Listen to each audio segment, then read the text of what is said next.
This is Eagle Owl, and today I'll be talking about training camp. Yes, Will Shipley and Nakobe they got into it. We put my guy Tyler Hall on IR, which I think is a good move. And we're just gonna talk about camp. We're gonna go over the notes and everything. You know how Eagle Owl do it. But let's get straight into it. All right, man. So I'm not gonna waste you guys' time talk about everything that happened before camp because Nick Sirianni is just pissing me off about this quarterback competition. We know it's politics. Us Eagles fans, we're not dumb. You traded back to get Kenny Pickett. Tanner McKee's out playing them, and there's nothing we can do about it. It is what it is. It is what it is. But let's hop straight into the camp notes. All right, so let's go over the injury report. So we got Gabe Hall, hamstring, Matt Hennessy back, EJ Jenkins, knee, Joseph Nagata, ankle, Alberto, abdomen, Caden Stearns, knee, John Ross, concussion, Tyler Steen, ankle, and Johnny Wilson, concussion. Did not practice. Over in Burt's, he finally practiced. You got Grant Calcaterra back, CJ back, of course, Cooper DeJean, and Paris Campbell. They were all limited, but those were the guys that were limited, and those were the guys that were out as well. As I stated before practice, it was announced that we signed a new tackle. I'm going to just call him GA. I'm not even about to butcher his name. We put Tyler Hall on IR, which makes sense, but we did waive Mekhi Gardner, and he's on like an injury designation. So assuming he clear waivers, we're going to place him on IR. So that does leave a roster spot open. I wonder if we're going to get a receiver because today Covey was the third receiver, even with Paris Campbell back. To be fair, Paris Campbell was limited, but they decided to go with Brent and Covey. Are we comfortable with that? Not sure, to be honest. But Brent Covey, he's been playing at a high level. A lot of people saying, what about his size? But traditionally, wide receiver 3 has always been small and shifty, to be honest. I mean, the good ones anyway. When you think of like the Cole Beasleys and stuff like that, they've been like smaller, quick guys who could get the ball and go, to be honest. So that's what we were rocking with at wide receiver 3 so far. But to be fair, Johnny Wilson concussion, he was out, and Paris Campbell was limited. So that definitely makes Covey the next guy up. And Covey, to be honest, he been healthy. He always been healthy. I think he did miss a game before, like a game or two. But so far, his health been great. So I can rely on Covey to be number 3 if, he can do it in the regular season. We seen he doing the training camp, preseason. Let's see if this can carry over to the regular season. Kenny Pickett is still QB2, as I stated, but Tanner McKee is still outplaying them. Tanner McKee is outplaying them at training camp, outplaying them in the preseason, but they decided to go with Kenny Pickett as number 2. Tanner McKee is getting the ball out of his hand faster, look a lot better, fluid. But this is politics, man. This is politics for sure. So, I believe McKee should be number 2. We all do, but gotta play the game. We gotta play the game. With Tyler Hall being on IR, so Cooper DeJean was the number 2 nickel coming in. Cooper DeJean looked okay today, getting his feet wet, but he's the number 2 next guy up. Again, I think it's really smart for the Eagles to place a guy like Tyler Hall in the stash. Sucks, but Cooper DeJean, you want to see what he got. You want to see what he could bring, see if he showed those flashes he showed at college. So Cooper DeJean, again, he was okay, but at the same time, he was limited. We'll see how this thing carry over. I'm not sure. Let me know how it work in the comments. Is he like Tyler Hall done for the season, or do he come back in 4 to 5 weeks? Like, what happens? I'm not sure, to be honest. Mekhi Becton went up against Jalen Carter 3 times, 1-on-1 3 times, and Mekhi Becton shut him down 3 times. So is it one of those things Mekhi Becton is getting Jalen Carter number? Possibly, but another guy, we got to see if this carry over into the regular season, because now I'm going to really be going in like, okay, you having a great camp, but now it's time to see this because that Friday game going to be here in no time.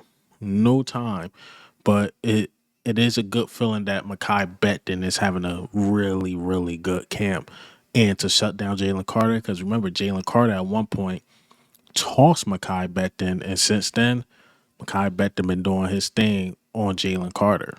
Shout out to Bryce Huff. Bryce Huff been doing this thing, getting multiple pressures. As camp go on and the days go on, Bryce Huff is starting to pick up steam. He got multiple pressures. And while we talking about pressures, Jalen Hurts was pressured a lot, sacked a lot.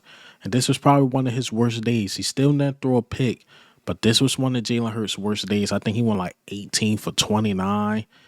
I think he got a touchdown. Elliott Short Parks gave him a C plus. You know, you can't get A's all the time, and it was one of those things. The pressure was on, but I'm not gonna really criticize Jalen Hurts too much because his camp been phenomenal. You got guys like Nick Wright saying he's throwing too few, but I will say this: the defense is starting to show up. They starting to show up, even though they're not catching picks against Jalen Hurts. They are getting turnovers during like joint practice and preseason games. So it lets me know they're doing something. And that defensive front is getting the pressure and getting the sacks. So that's really good to hear. But it's also really good to hear Jalen Hurts is still not throwing any picks at all. Just got to handle the pressure a little better. He did struggle again. I got to keep it a buck. As I report the good, I got to report the bad. You know, y'all want to hear a guy who was struggling last season against the Blitz and struggling a little bit against the Blitz, you know, during training camp. But this was only one bad practice out of what, like 13, 14 training camp days. So you know, Jalen Hurts will be fine against the blitz. But it's good to revert back to the defense because what we always hear about Vic Fangio defense, he don't blitz, he don't blitz. He only like dropping people back and playing the bend don't break. But so far what I've seen in the preseason and what's starting to come to life during training camp, we are blitzing. And it's exotic. Like we'll send Quinion on the blitz. Or we'll send Nakobe Dean on the blitz or Zach Bond. Like we mixing it up. It's not as you know predictable. So shout out to the defense, man. Speaking of Jalen Hurts, I heard he threw a beauty to AJ Brown in the end zone. Heard it was a great pass, one of those Jalen Hurts AJ Brown connections.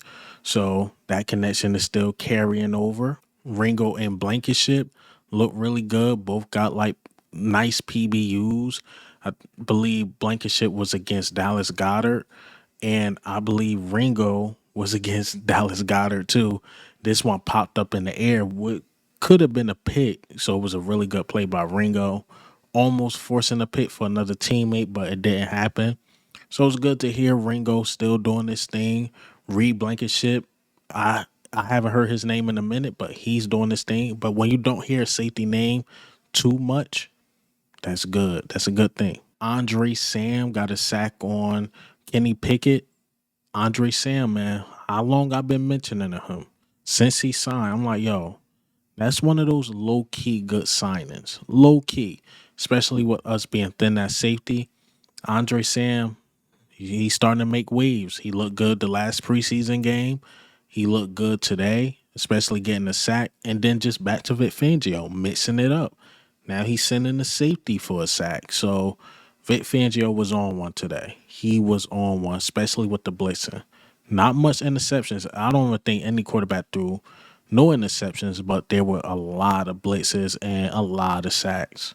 Cam Jurgens went basically one-on-one with Jordan Davis. Cam Jurgens and Jordan Davis. You're thinking in your mind, yeah, Jordan Davis got an easy sack. Nope. Cam Jurgens completely shut down Jordan Davis. Do I criticize Jordan Davis or do I praise Cam Jurgens? I don't know which one I do, but Jordan Davis, you got to beat Cam Jurgens. When you one-on-one against these centers, you got to beat them. But it's good to hear Cam Jurgens got the strength to hold up a guy like Jordan Davis. So shout out to Cam Jurgens getting a good rep. Nakobe Dean got some first team reps and he looked really good during the first team and second team. It was one play. It was a dump off to Will Shipley, and he lit Will Shipley up. Almost cost the two to fight. They almost fought, man. They got into it, got into each other's face, and you know it was broken up. But I like to hear my defense getting feisty, especially Nakobe Dean. Especially Nakobe Dean, man. Nakobe Dean, keep having a strong camp, man. I'm proud of you, Nakobe Dean. Keep doing you. Light these dudes up. We know you had one bad practice and it happened to be the public practice, but you're balling out of your mind. You're balling out of your mind. If it's Saquon, light them up. If it's Will Shipley, light them up. Lou Nick, light these dudes up. I gotta give it to you, Nakobe Dean. Doing your job. You showing you can be a linebacker, a starting linebacker, man. Yeah, we gotta work on the coverage, but you're showing you can be that guy. You can be that guy. Milton Williams went basically one on one with Mekhi Becton, dusted him off, got the sack. So shout out to Milton Williams, still having a strong camp. And I reserved this one for last purposely. Ainias Smith, salute, salute. Caught a few passes today. We know preseason you got the 2-point conversion. He's starting to build confidence. He's starting to get his confidence. I gotta salute you. Gotta salute you because as hard as I am with criticism, I gotta get praised the same way. I gotta salute you. You're playing your best right now. You're making a name for yourself. Try to make this team, man. Try to make this team. You're too talented to get cut. Do you, man? Do you go crazy?